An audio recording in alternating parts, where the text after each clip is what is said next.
उसने कहा मैं तुझे क्या दूं? याकूब ने कहा तू मुझे कुछ ना दे, मेरे लिए काम कर, मैं तेरी भेड़ बकरियों को चराऊंगा और उनकी रक्षा करूंगा। मैं आज तेरी सब भेड़ बकरियों के बीच होकर निकलूंगा, और जो भेड़ बकरी चित्ती वाली चित्तकबरी, जो भेड़ें काली, जो भेड़ें चित्तकबरी चित्ती वाली हूं, उन्हें मैं अलग कर रखूंगा और मेरी मजदूरी में वे ही ठहरेंगी। जब आगे को मेरी मजदूरी की चर्चा तेरे सामने चले तो धर्म की यह साक्षी होगी कि बकरियों में से जो कोई ना चित्ती वाली ना चित्तकबरी हो, और भेड़ों में से जो कोई काली ना हो, वो मेरे पास निकले तो चोरी की ठहरेंगी। तब लाबान ने कहा तेरे कहने के अनुसार हो, और उसने उसी दिन धारी वाले और चित्तकबरे बकरों और सब चित्ती वाली और चित्तकबरी बकरियों और उनमें से जो कुछ जिनमें कुछ उजलापन था उनको और सब काली भेड़ों को अलग करके अपने पुत्रों के हाथ सौंप दिया। उसने अपने और याकूब के बीच में 3 दिन के मार्ग का अंतर ठहराया कि याकूब लाबान की भेड़ बकरियों को चराने लगा। याकूब ने चिनार, बादाम, अरमोन वृक्षों की हरी हरी छड़ियां लेकर उनके छिलके कहीं कहीं छील के उन्हें धारीदार बना दिया, ऐसा कि उन छड़ियों की सफेदी दिखाई देने लगे। तब छीली हुई छड़ियों को भेड़ बकरियों के सामने उनके पानी पीने के कठौती में खड़ा किया, और जब वो पानी पीने के लिए आई तब गर्भवती हो गई। छड़ियों के सामने गर्भवती होकर भेड़ बकरियां धारी वाले, चित्ती वाले और चित्तकबरे बच्चे जनी। तब याकूब ने भेड़ों के बच्चों को अलग अलग किया और लाबान की भेड़ बकरियों के मुंह को चित्ती वाली और सब काले बकरों की ओर कर दिया, और अपने झुंडों को उनसे अलग रखा और लाबान की भेड़ बकरियों से मिलने ना दिया।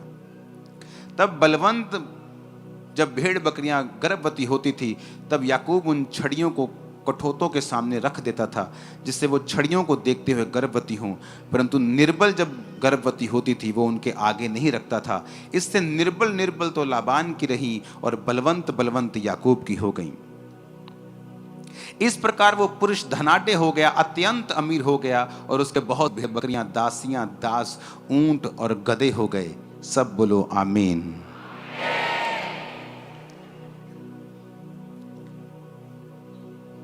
याकूब एक ऐसी सिचुएशन में है जहां पर उसे परमेश्वर का हाथ ही बचा सकता था।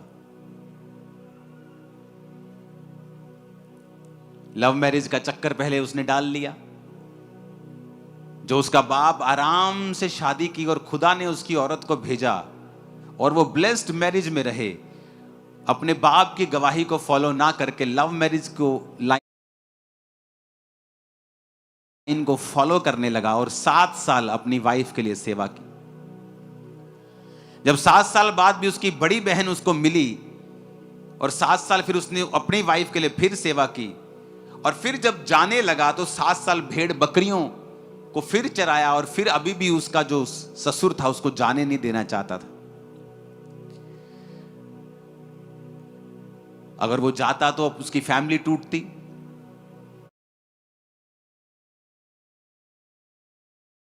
उसकी वाइफ्स मानती चाहे ना मानती, उसे कुछ पता नहीं था। एक ऐसी सिचुएशन कि याकूब कुछ नहीं कर सकता था, हेल्पलेस था वो,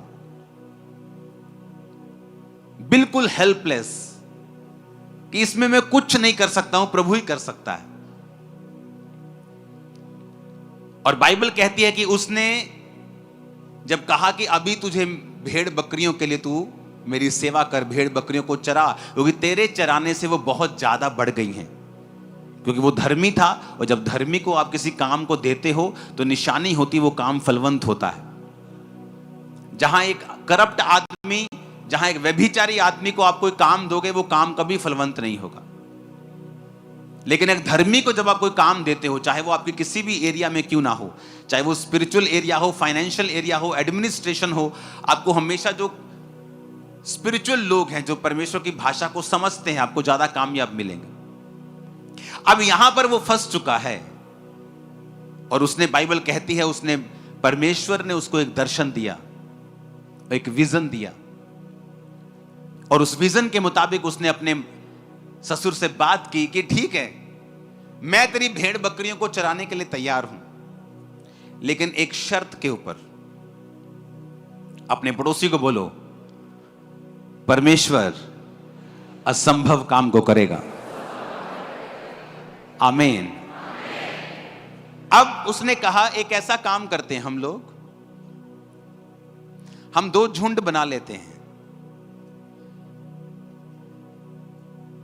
दो झुंड कर लेते हैं, एक इधर वाला झुंड और एक इधर वाला झुंड।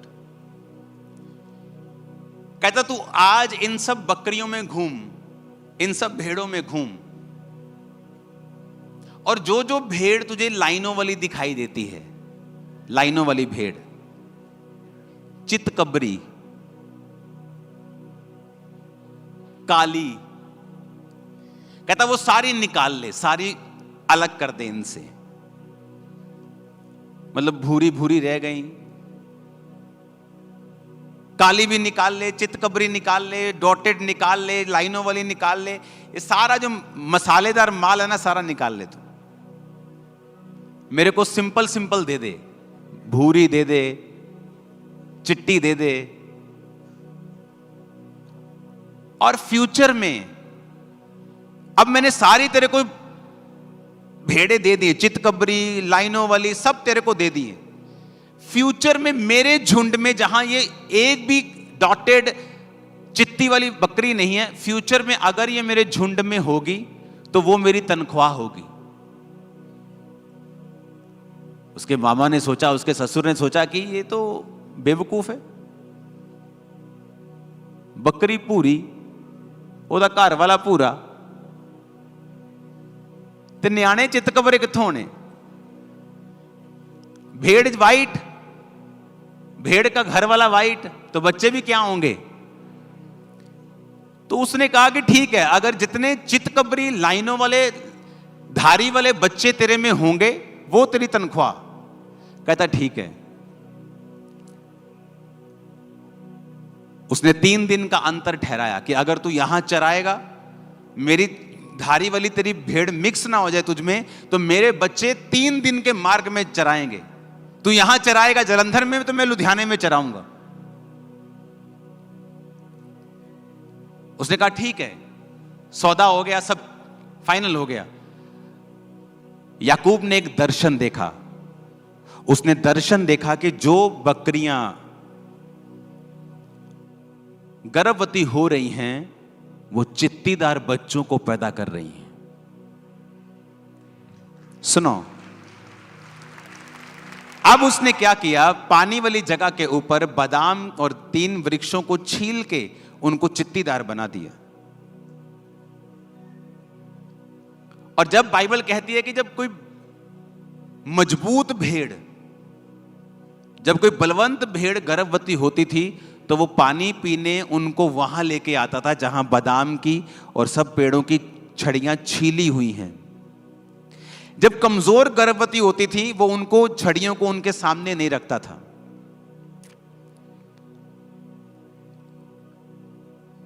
परमेश्वर ने याकूब को बताया कि जो इंसानों से इम्पॉसिबल है, मैं उसे कंप्लीट करूंगा। सुनो, अब जब मजबूत मजबूत गर्भवती होती थी तो उनको वो सामने रखता था, और वो जब बच्चे पैदा करती थी वो धारी वाले होते थे, उनका डीएनए चेंज होता था। सुनो, अब जब बच्चे पैदा होने लगे, मजबूत मजबूत बच्चे याकूब के बढ़ने लगे, और सब अच्छी बकरियां, भेड़ें मोटे मोटे बच्चे पैदा करने लगी, और वो सारी धारी वाले होते थे। और जो कमजोर बकरियां थी, वो जो बच्चे पैदा करती थी, वो उन्हीं के जैसे होते थे, लाल भूरे होते थे, लेकिन वो कमजोर होते थे। जब दिन बीतते गए, साल बीतते गए, याकूब एक अमीर इंसान बन गया और परमेश्वर ने उसको छुड़ाया। सुनो, एक लड़की बिगड़ गई, मां क्रिश्चियन, और बिगड़ गई। इतना बिगड़ गई कि अपने पिता के दोस्तों के साथ और अपने भाई के दोस्तों के साथ भी वो गलत थी। घर में लड़ाई हुई, घर छोड़ के चली गई। मां गई पास्टर के पास और पास्टर को बोला, पास्टर जी प्रार्थना करो मेरी बेटी मर जाए, क्योंकि मेरी बेटी हमारे लिए एक बेइज्जती का कारण बन चुकी है। प्रेयर करो मर जाए। उसने कहा तू ऐसा क्यों कह रही है? उसने कहा प्रार्थना करो ये मर जाए, हमारे लिए मर चुकी है, वो घर नहीं आती, हमने डाल दिया, मर जाए वो। उसने कहा चल मेरे सामने बैठ। वो बैठी और उसने कहा एक दर्शन देख कि तेरी बेटी सफेद कपड़ों में है और वो प्रचार कर रही है, और एक दर्शन देख और प्रार्थना कर। सुनो, वो रोज दर्शन देखने लगी कि मेरी बेटी वाइट कपड़ों में है और प्रचार कर रही है, वाइट कपड़ों में है और प्रचार कर रही है। एक दोपहर को दरवाजे पे कोई नॉक करता है, उसकी बेटी अंदर आती है और जैसे ही मां दरवाजा खोलती है, वो उसके लिए प्रार्थना कर रही थी तो वो उसको गले लगा लेती है और वो रोने लग जाती है और वो कहती है कि मैं गाड़ी के नीचे आके सुसाइड करने जा रही थी, मेरे अंदर से आवाज आई कि अपनी मां को मिल एक बार। तो जब मैं आ रही थी मुझे ये था कि अगर मेरी मां ने मुझे स्वीकार नहीं किया तो मैं सुसाइड कर लूंगी, लेकिन जब वो अंदर आई, उसकी मां प्रार्थना कर रही थी विजन के साथ, दर्शन देखते हुए।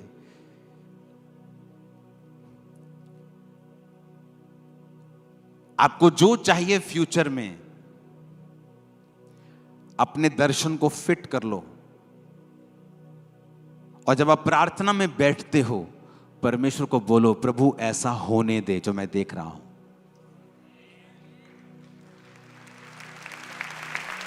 आपको शायद मालूम नहीं है, ऐसा करने की पावर ऑलरेडी आपके अंदर है। ऑलरेडी ये पावर ऑलरेडी आपके अंदर है ऑलरेडी।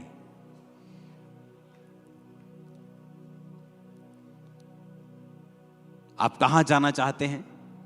कैसी सेवकाई चाहते हैं? मैं जैसी सेवकाई को देखता था दर्शन में और गैर भाषाएं बोलता था, वैसी कुछ ही महीनों में मेरे सामने होती थी। एग्जैक्ट, बिल्कुल वैसा ही वैसा। जितने लोग मैं दर्शन में देखता था और प्रेयर करता था, वैसा होता था। क्योंकि जब मैं ये जगत पैदा नहीं हुआ था, हम परमेश्वर की इमेजिनेशन में थे। कहां थे हम? परमेश्वर के दर्शन में थे हम ओरिजिनल नहीं थे। कहां थे? परमेश्वर के विजन में थे। हम असली तो नहीं थे। कहां थे? परमेश्वर के विजन में थे। उसने दर्शन देखा, इंसान ऐसा होना चाहिए, पृथ्वी ऐसी होनी चाहिए, पेड़ ऐसे होने चाहिए, जंतु ऐसे होने चाहिए, समुद्र ऐसा, पानी ऐसा होना चाहिए। और लिखा फिर उसने कहा उजाला हो जाए। लेकिन पहले वो कहां था? उसके विचारों में, उसके दर्शन में।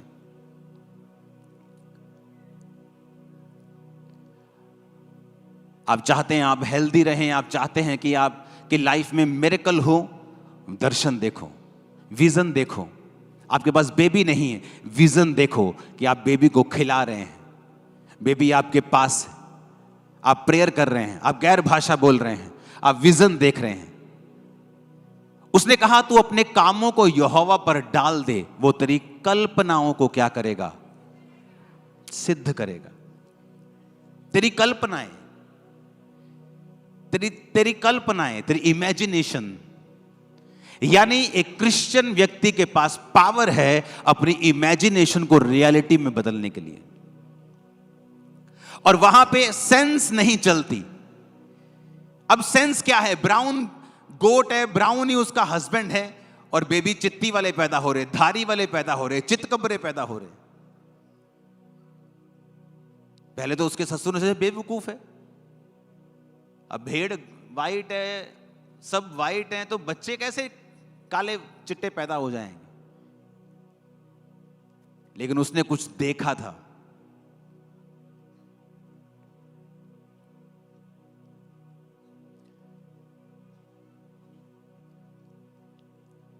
जलंधर में मैं गया एक जगह, तब मेरे पास 50-60 लोग आते थे, और मैं साउंड वाले के पास गया। जलंधर में बहुत बड़ा साउंड बनाने वाला आदमी। मैंने कहा मुझे साउंड चाहिए। कहता कितने? मैं कहा हजारों लोगों के लिए। कितने का आएगा? इतने लाख का। मैंने कहा अगर लोग इतने हो जाएं तो साउंड कैसे चलाते हो तुम लोग? ऐसे चलाते हैं। आपके पास कितने लोग आते हैं? मैं 50 लोग आते हैं। आप लाखों के बारे में क्यों पूछ रहे हो? क्योंकि वो कहां थे? यहां इमेजिनेशन में। और मुझे अंदर से मालूम था कि ये होगा, ऐसा होगा। अपने कामों को यहोवा पर डाल दो, तुम्हारी कल्पनाएं। अब उसने बैरियर नहीं लगाया कि बेटा 50,000 से ज्यादा कल्पना मत करना। कहा उसने? उसने मुझसे कहा कि 2 लाख से ज्यादा चर्च की कल्पना मत करना? नहीं कहा। हम परमेश्वर के बच्चे होने के बावजूद भी अपनी कल्पनाओं और इमेजिनेशन को बड़ा नहीं करते हैं। हम बड़ा नहीं सोचते हैं, बड़ी सोच के मुताबिक प्रार्थना नहीं करते हैं।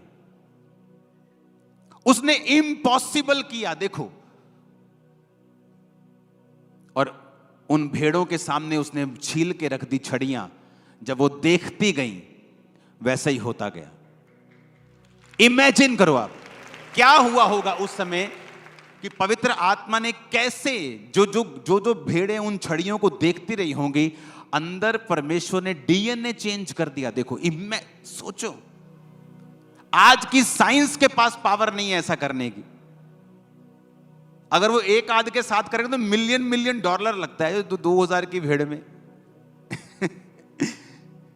कि तुम कर भी लोगे, 2000 की भेड़ है तो 9 करोड़ तुम ऊपर लगा दोगे उसके। और परमेश्वर एक एक भेड़ को फ्री में कर रहा है, सिंगल सिंगल भेड़ को। और जो उसने नहीं किया कि जब कमजोर गर्भवती होती थी वो उनको पानी के सामने नहीं लेके आता था, उस पानी के सामने जहां पर वो छड़ियां छीली हुई पड़ी तो वो नहीं होती थी। आपके पास पावर है बाहर आने की। परमेश्वर की प्रेजेंस में बैठो, विजन्स को देखो, दर्शनों को देखो, अपने माइंड को उसको चौड़ा करो, थोड़ा उसे बड़ा करो, उसे परमेश्वर को समझो। उसने आपको पावर दी है इमेजिन करने की, और उसे पूरा करने की ताकत भी पवित्र आत्मा के द्वारा उसने आपको दी है। अगर आप भी नहीं देखेंगे, अगर आप भी नहीं एक्सपेक्ट करेंगे तो परमेश्वर कैसे करेगा? उसने आपको पावर दी है, उसने आपको इमेजिनेशन की पावर दी है। आप परमेश्वर की प्रेजेंस में बैठे हैं, आप इमेजिन कर रहे हैं, परमेश्वर मैं ये दर्शन देख रहा हूं, मैं ये विजन देख रहा हूं। आप बैप्टाइज हैं, आपने प्रार्थना की है, आप टाइदर्स हैं, आप पूरी तरह से परमेश्वर में चल रहे हैं, अपने आप को पूरी तरह से परमेश्वर के हाथों में आपने सौंप दिया है, अपने कामों को परमेश्वर पे डाल दिया है। कोई कंडीशन नहीं है, तू चंगा करेगा तो मैं आऊंगा, नहीं करेगा, सब कुछ आपने परमेश्वर के हाथों में सौंप दिया है। अपने कामों को यहोवा पर डाल दिया है। उसने कहा तेरी कल्पनाओं को मैं सिद्ध कर दूंगा। जो तेरी कल्पना में है, जो तेरी इमेजिनेशन में है, मैं उसे सामने रख दूंगा। आपको रिजेक्ट किया गया, आपकी बेइज्जती की गई, इमेजिन करो कि दुनिया आपकी इज्जत करेगी। इमेजिन करो, एक्सपेक्ट करो, सोचो, उन दर्शनों में उनको रखो। देखो फिर क्या होता है, देखो फिर क्या होता है।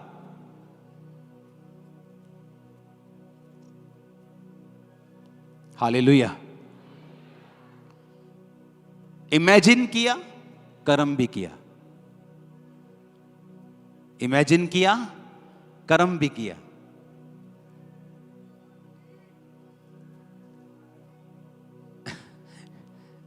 ये इस तरह की आवाजें आएंगी आपको, डोंट वरी। अपने पड़ोसी को बोलो इमेजिन करो और कर्म भी करो। फिर से कहो, और कर्म भी करो। तो जो तुमने इमेजिन किया है वो पूरा होने वाला है। आमीन। ऊंचाई आशीष हमारी। Hallelujah, hallelujah.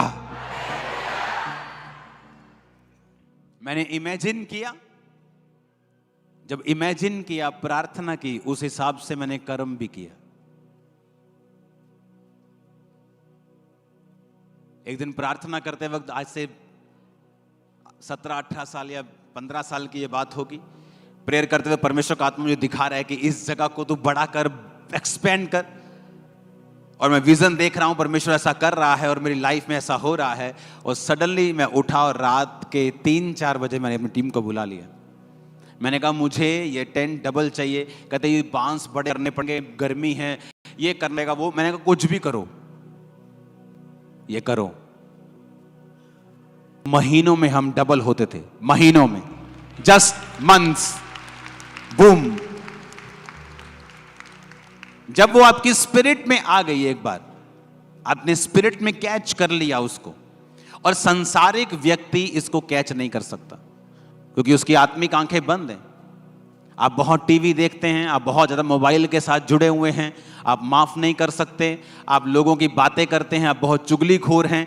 परमेश्वर आपको इमेजिनेशन नहीं देता, वो आपको देता ही नहीं है। वो चीज आपकी स्पिरिट में आती नहीं है। आप पाप में हैं, आप व्यभिचार में हैं, वो आपको खोलता ही नहीं है। वो उस जगह आपको पहुंचने ही नहीं देता है। क्योंकि जो दर्शन भी आपको आते हैं वो भी परमेश्वर के द्वारा प्री प्लान्ड होते हैं। जिस काम के लिए परमेश्वर ने आपको चुना होता है, वचन कहता है जिस काम को करने के लिए तुम रचे गए हो, जो परमेश्वर ने जगत की उत्पत्ति से पहले ठहराया हुआ है कि तुम ये काम करोगे। ये भी तुम्हें बता दूं, अगर जो आज मैं ये काम कर रहा हूं, ये जगत की उत्पत्ति से पहले ठहराए गए थे, मैं करूंगा। मैं उसे कैच कैसे करूंगा? स्पिरिट में आके। जो स्पिरिचुअल चीजें हैं, मैं आत्मा में चलूंगा तो मैं उसे कैच करूंगा। परमेश्वर ने मेरे लिए क्या रखा है, जब मेरे को वो कैच हो जाता है कि प्रभु ने मेरे लिए ये रखा है, उसके अनुसार मैं प्रार्थना करता हूं। प्रार्थना करने के बाद उसके अनुसार कदमों को उठाता हूं और रियलिटी मेरे सामने होती है।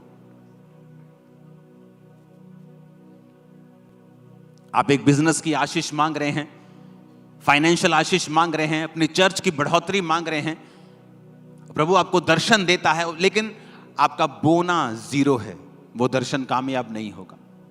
आपकी प्रेयर लाइफ कम है, आप नहीं उन चीजों को पा पाएंगे। क्योंकि उन दर्शनों को हासिल करने के बाद आपको प्रैक्टिकल कदम उठाने होते हैं कि वो दर्शन पूरे हो सकें। हालेलुया।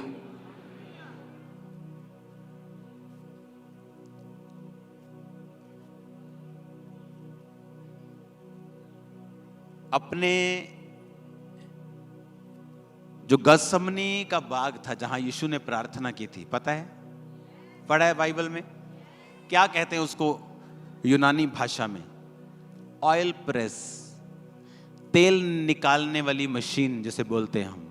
देखिए तेल निकालने वाली मशीन, जब उसमें हम सरसों डालते हैं, कोई चीज डालते हैं, उसे फिर पीसते हैं अच्छी तरह से। हाँ, अगर हम प्यार से पीसें तेल निकल जाएगा। उसे पूरी तरह से मारना, खत्म करना होता है, फिर तेल निकलता है। आपकी स्पिरिचुअल लाइफ भी ऐसी है। आप प्रेयर में बैठते हैं, आधा घंटा, पौना घंटा, तेल निकलेगा? नेवर। आप बचे रहेंगे बस।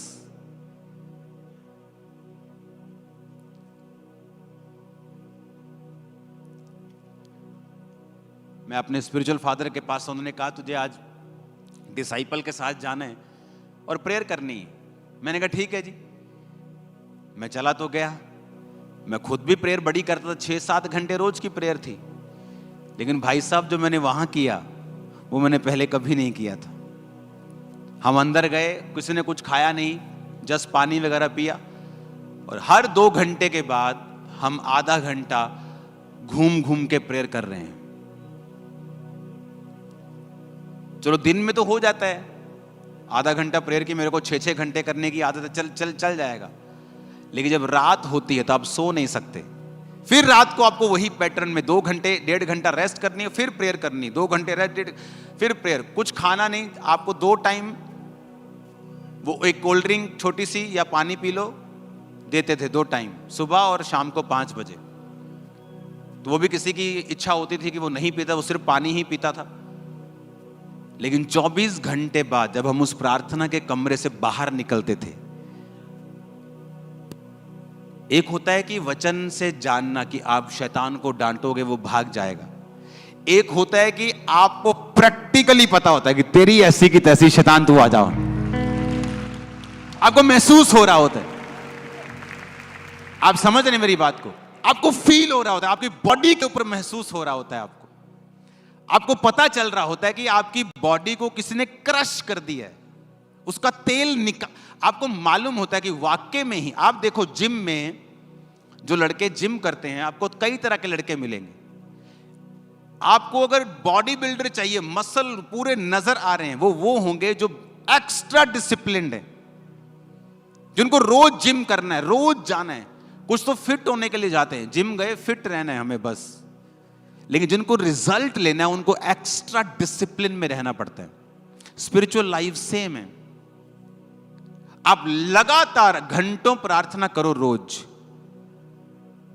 जो आप बाइबल में पढ़ते हो ना, आप उसे फील करने लग जाओगे रियलिटी में। अदरवाइज आप बाइबल में जो पढ़ते हो, आप पढ़ोगे, विश्वास भी करोगे, लेकिन आपको फील नहीं होगा प्रैक्टिकली। जब उस रूम से हम बाहर निकलते थे ना 24 घंटे की, क्योंकि सोया नहीं कोई भी। अगर कोई सोता था 1-1.5 घंटा, मान लो रात को सो भी गए तो वो जगा देते थे, उसके बाद की प्रार्थना का समय हो गया। तो बॉडी आपकी ऐसा कच्ची बॉडी होती थी बिल्कुल, कि क्या सो भी नहीं पा रहे हैं, प्रेयर पे प्रेयर, प्रेयर पे प्रेयर। फिर ये नहीं कि रात है वो आराम से प्रेयर करेंगे, रात को तो और तेज चल चल के पूरी वर्शिप के दौरान इंग्लिश में वर्शिप करते। लेकिन जब आप अपने शरीर को मारते हो, आप फिर फील करते हो कि जो अथॉरिटी परमेश्वर ने बाइबल में शैतान के ऊपर मुझे दी है, आप उसे फील करने लगोगे। फीलिंग कैसी होती है आपको मालूम होगा कि अच्छा ये है अथॉरिटी अंदर से।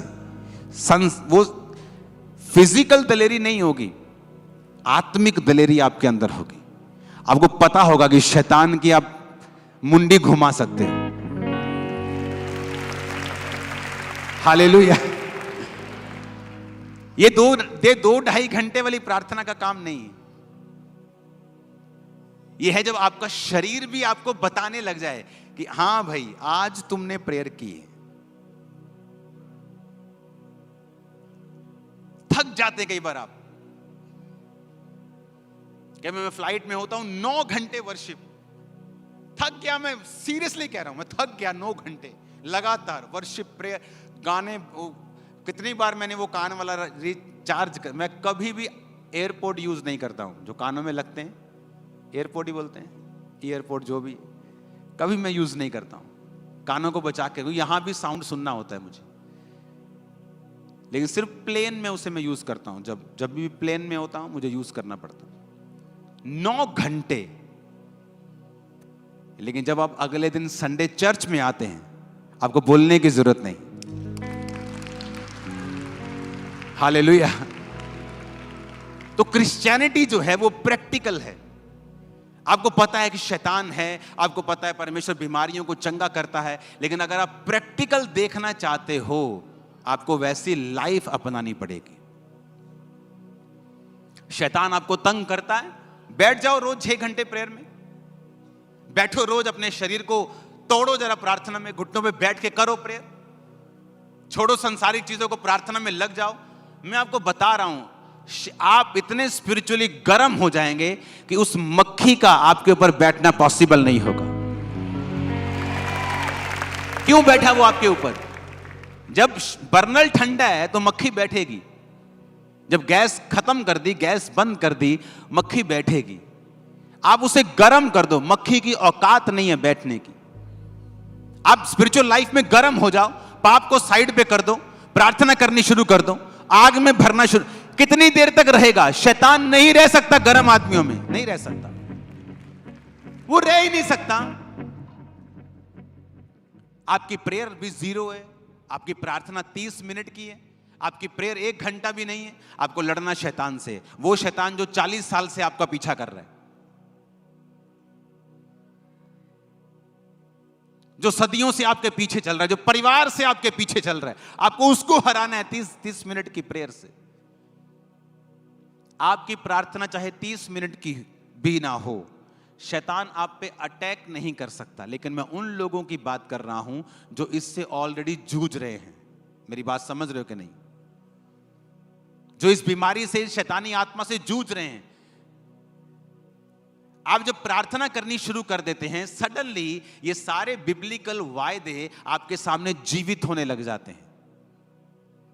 जो सिर्फ बाइबल में आपने पढ़ा, वो आपके सामने आपको जिंदा जिंदा सा लगेगा।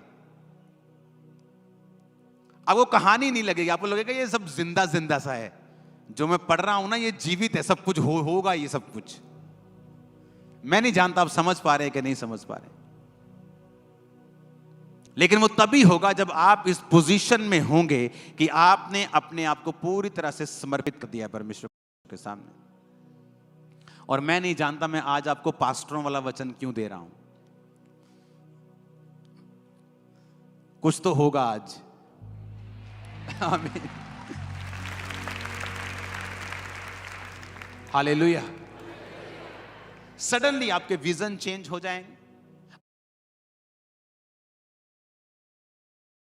आपकी सोच बदल जाएगी, आपका डर खत्म हो जाएगा, शैतान का जो अटैक है वो खत्म हो जाएगा। आपको मालूम होना शुरू हो जाएगा कि हां, वाकई में ही जो मैंने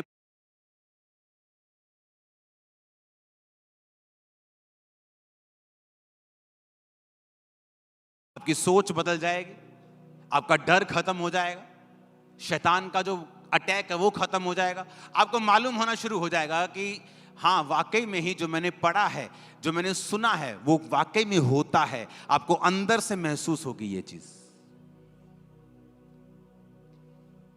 ऊंची आवाज में कहो हालेलुया।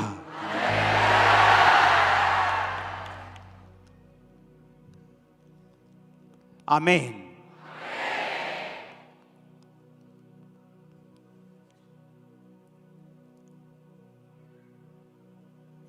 सबसे बड़ी फाइट आपकी शैतान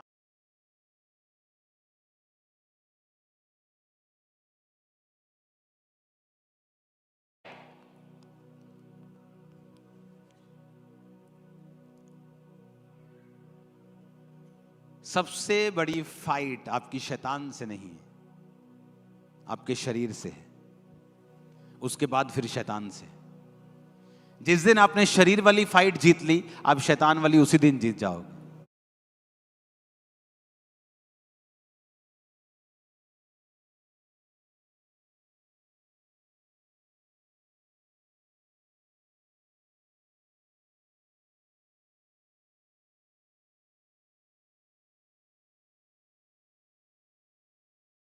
उसी दिन जीत जाओगे। ये फाइट शरीर से है। आप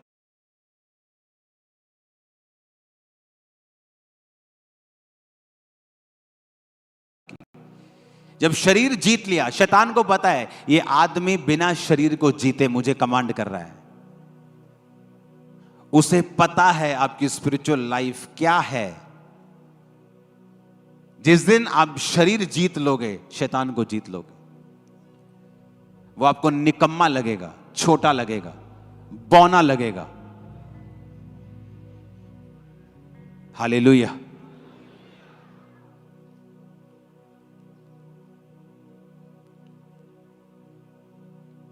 इस मंगलवार को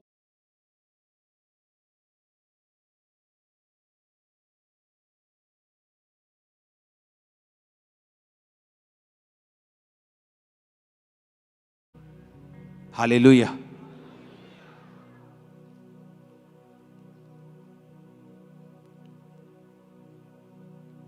इस मंगलवार को